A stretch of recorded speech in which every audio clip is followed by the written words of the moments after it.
जानते हैं, किंतु अतिथि होने का आचार व्यवहार नहीं जानते। देखते ही नहीं कि पांव किधर आ रहे हैं। मेहमानों को निमंत्रण दे देते हैं, परंतु ये तक नहीं जानते कि उनका मार्ग काटा नहीं जाता। कलिंग वासियों को किसी से सीखने की कोई आवश्यकता नहीं कि अतिथि सत्कार कैसे किया जाए। सबका ज्ञात नहीं, परंतु कुछ हैं जिन्हें सीखने की आवश्यकता है। बहुत अभिमान है स्वयं पर। हाँ, अभिमान मूर्खों का व्यसन होता है देवी, और वो व्यसन मुझे अभी तक लगा नहीं, परंतु उस व्यसन का प्रभाव आप पर अवश्य दिखाई देता है। इतना अहंकार! अरे आपके साथ विवाह करने वाली स्त्री केवल अश्रु बहाएगी। मेरी जीवन संगनी की चिंता करना छोड़िए,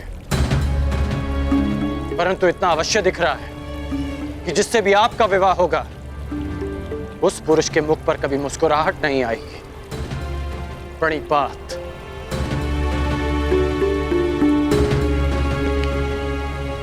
हाँ, अभिमानी।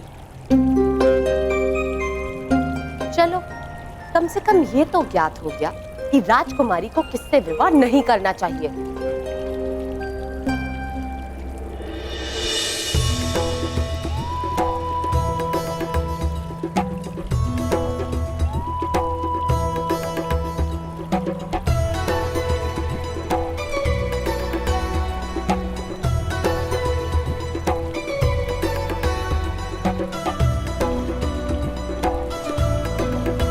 इस अभिमानी के स्पर्श से ये फूल कैसे खिल गया? क्या ये अच्छा संकेत है?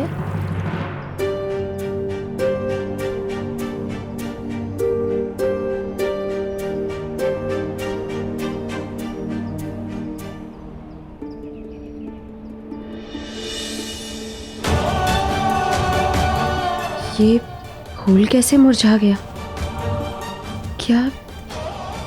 क्या ये कोई बुरा संकेत है?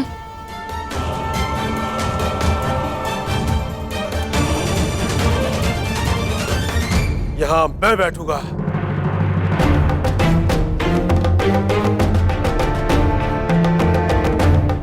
जहां मद्र नरेश की दृष्टि पड़ जाती है वो स्थल उसका हो जाता है चोलराज।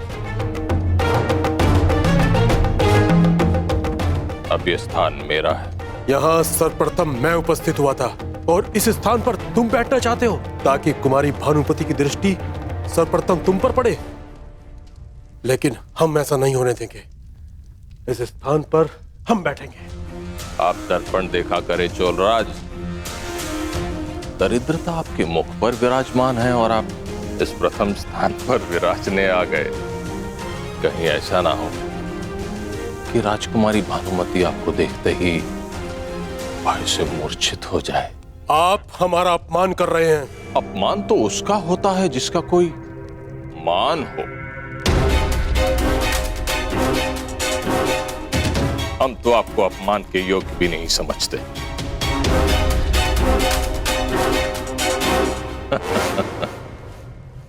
शांत मामाश्री। आप मध्य में बताइए हस्तिनापुर युवराज। चोलराज अपना अपमान नहीं सहेगा।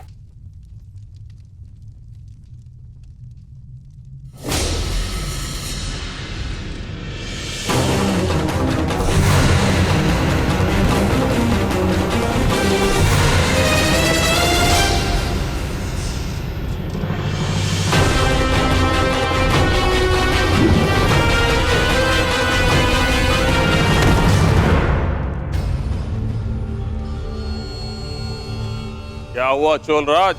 उठो, प्रहार करो। मुझे क्षमा करें मद नरेश।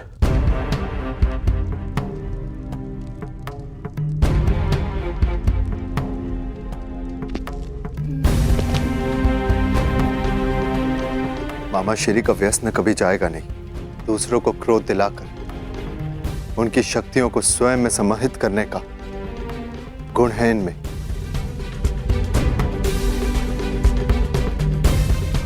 चलो अर्जुन।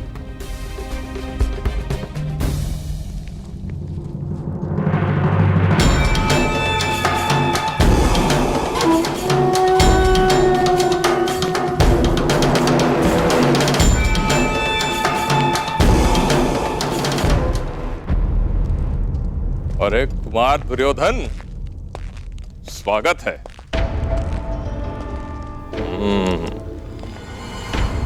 युवराज न बन पाने का क्षोभ आप स्वयंवर में विजय होकर दूर करना चाहते हो।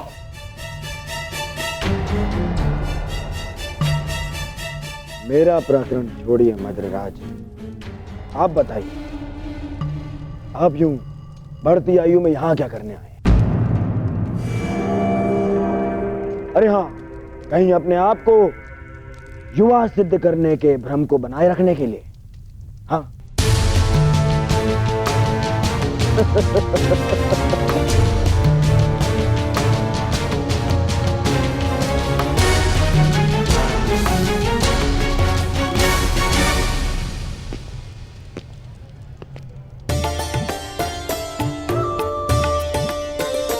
सखी, उसे देख रही हो?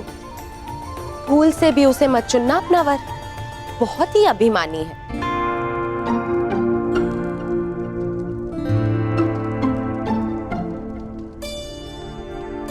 इसे ना चुनो सुप्रिया।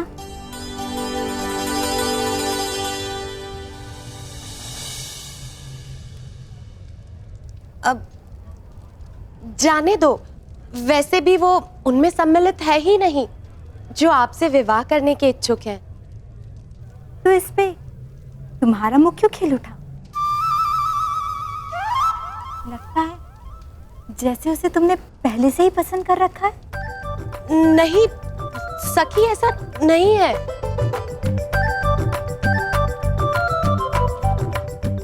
जो भी है, वो तो इस पुष्प ने बता दिया। अब उसका नाम बता दो।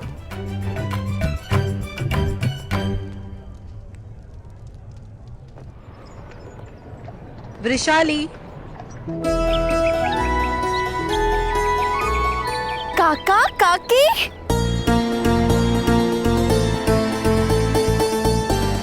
सौभाग्यवती शालिनी भा। सदा सुखी।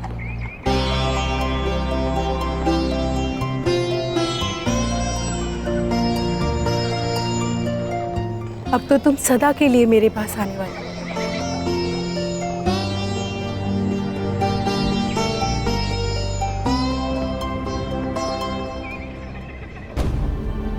काकी, पिताश्री नहीं आए?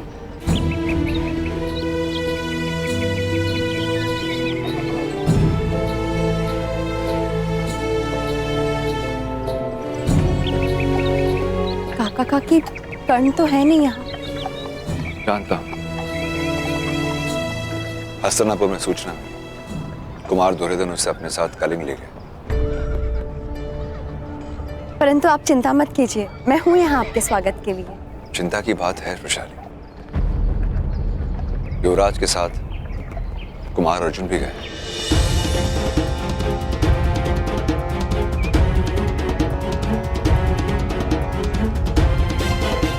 और वहां उन दोनों को रोकने के लिए ना महामहिम भीष्म नहीं आचार्य द्रोण। कहीं कर्ण और कुमार अर्जुन के बीच कोई टकराव हुई, कुछ भी हो सकता है।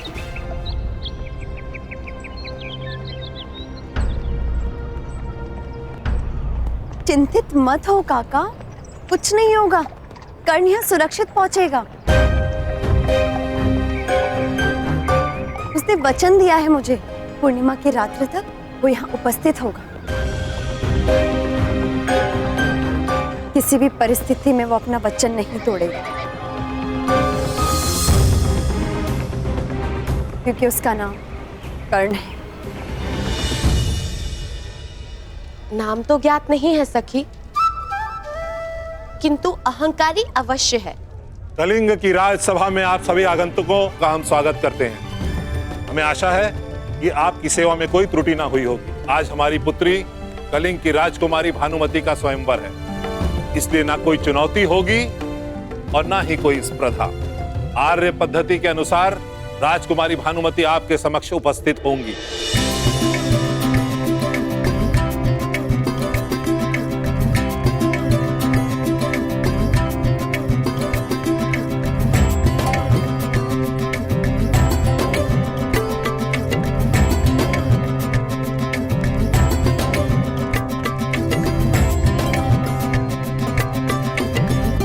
मेरी पुत्री भानुमति आप सभी का परिचय जानेगी और जिस किसी को वो अपना वर चुनेंगी उसी के साथ उनका विवाह संपन्न होगा। राजकुमारी भानुमति, आगे बढ़ो।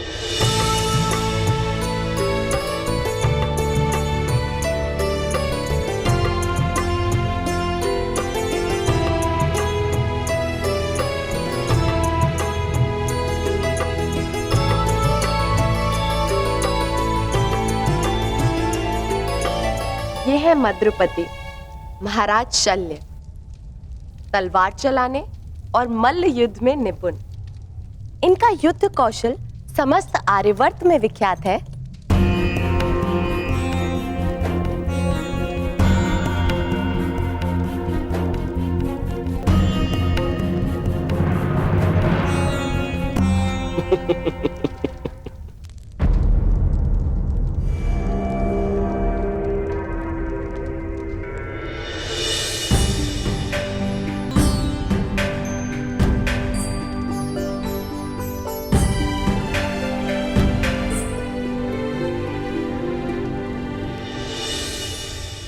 मित्रकर्ण, यही है वो जो मेरी जीवन संगिनी बनेगी।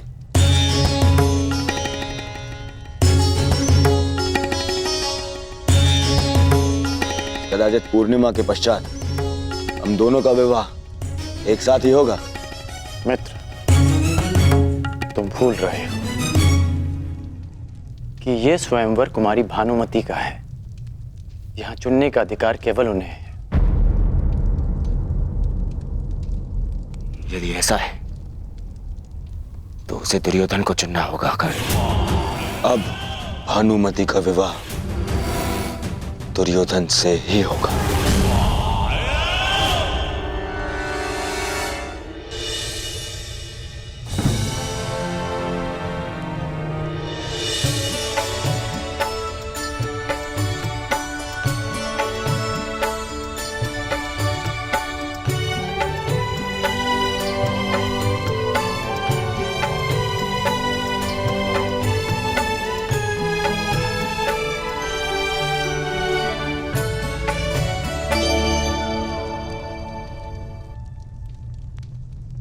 आप इनके पीछे क्यों खड़े हैं?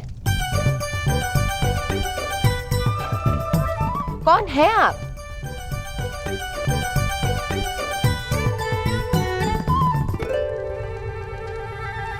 मैं कर्ण हूं। कर्ण?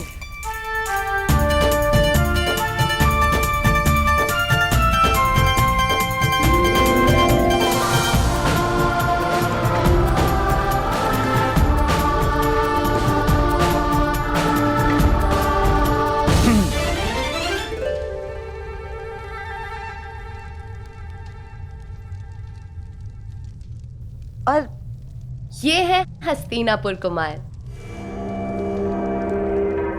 सम्राट धृतराष्ट्र के पुत्र।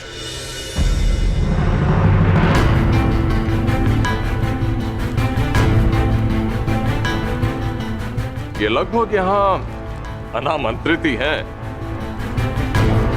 ये ना तो कहीं के राजा हैं, ना ही युवराज। मैं कलिंग नरेश से पूछना चाहता हूं कि फिर इन्हें इस स्वयंवर में आने की अनुमति क्यों दी गई? इन्हें अनुमति मैंने दी है शल्यराज, सम्राट धृतराष्ट्र के अनुग्रह पर। उचित है। अब सम्राट धृतराष्ट्र करे भी तो क्या करे? अपने पुत्र के युवराज न बन पाने के दुख में उनके घावों पर लेप लगाने के लिए यहां भेज दिया। भाई, हम तो कहते हैं कुमारी भानुमति का विवाह इन्हीं से करवा दीजिए। कदाचित विवाह के शुभ अवसर पर इन्हें मुकुट पहनने का सौभाग्य मिल जाए।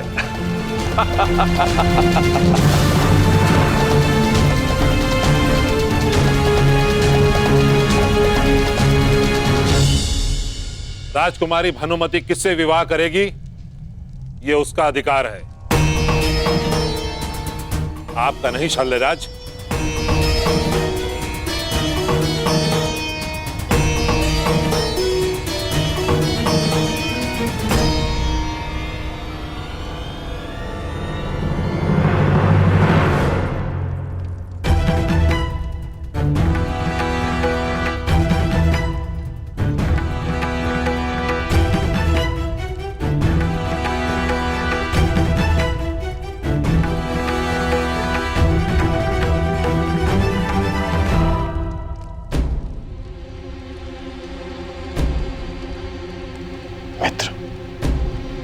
अपने क्रोध पर नियंत्रण रखो।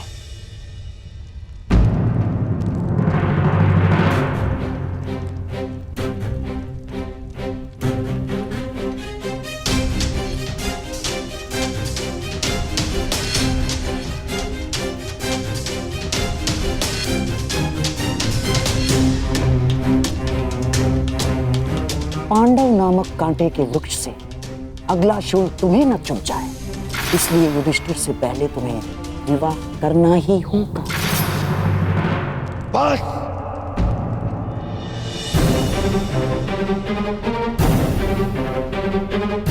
नहीं मित्र, मित्र!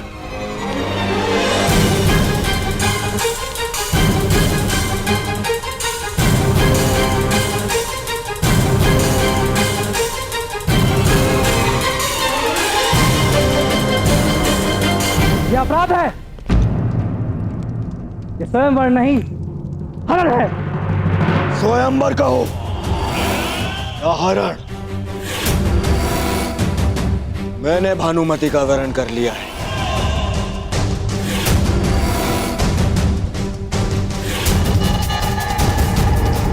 और अब भानुमति का विवाह मुझसे होगा, दुर्योधन से। और ये मैं अपने बल पर करूंगा, अपने पिता के अनुग्रह पर नहीं।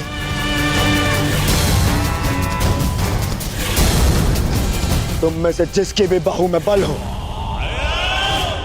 वो मुझे रोकने का प्रयास कर सकता है। सावधान दुर्योधन!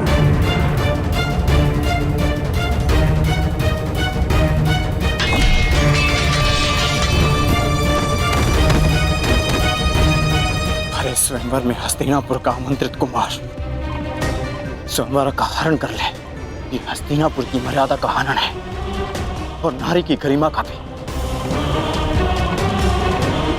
युवराज का अनुज होने के नाते मैं ये नहीं देख पाऊंगा। आज आप मुझे मत रोकेगा।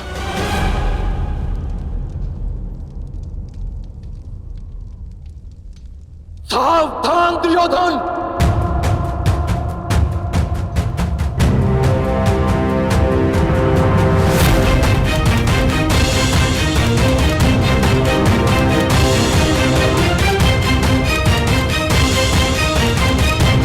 या तो राजकुमारी भानुमति को छोड़ो या फिर युद्ध के लिए प्रस्तुत हो जाओ।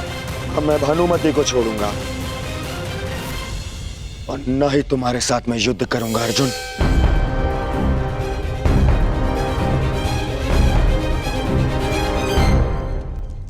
मित्रगण,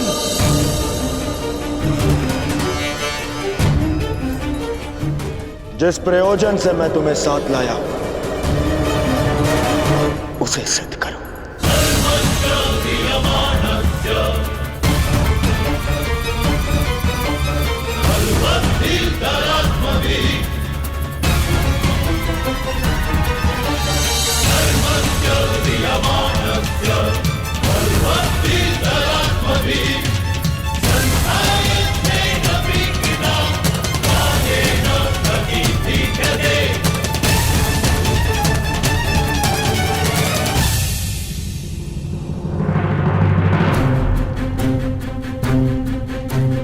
अर्जुन!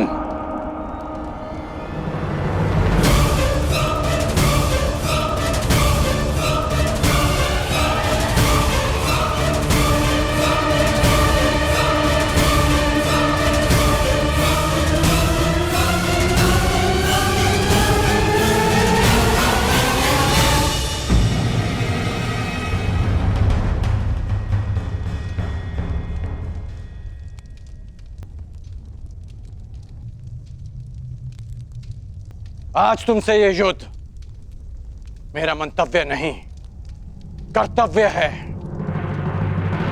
मैं यहां कुमार दुर्योधन की ढाल बनकर आया हूं।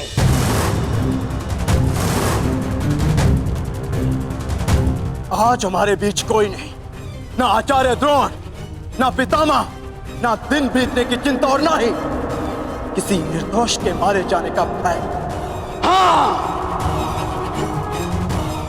ये मेरे युद्ध की ललकार भी है और मेरे कर्तव्य की पुकार भी मुझे स्वीकार है।